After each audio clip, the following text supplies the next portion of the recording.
अस्सलाम वालेकुम। कैसे हैं आप सब? उम्मीद है कि आप सब ठीक होंगे, खुशबाश होंगे, घरों में आबाद होंगे। और अभी हम कर रहे हैं हफ्ते के दिनों के नाम।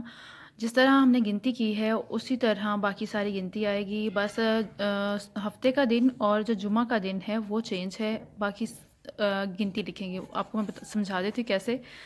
हफ्ते का दिन जो है यौम सब्त है, और ये कुरान मजीद में भी वर्ड यूज़ हुआ। यौम सब्त हफ्ते के दिन का वाक़या है। उसके हवाले से यौम सब्त इतवार, यौम अहद, यानी कि यहाँ से गिनती स्टार्ट हो रही है।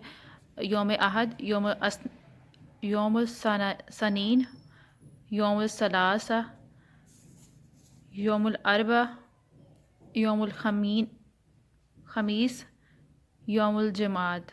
यानी कि 5 गिनती के तौर पर दिन आ रहे हैं, मंडे से लेके जुमेरात तक इतवार का। और जो जुमा का दिन है, हफ्ते का दिन यौम सब्त आ रहा है और जुमे का दिन यौमुल जुमा आ रहा है।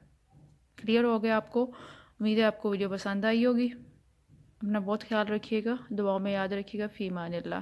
इसको मैं आपसे ये कहना चाहूँगी कि 2 से 3 दफ़ा इसकी प्रैक्टिस कर लें। लिखने की गिनती भी ऐसे ही है, अभी हमने की है जिस तरह वाहिद, असना, सलासा, अरबा, खमसा।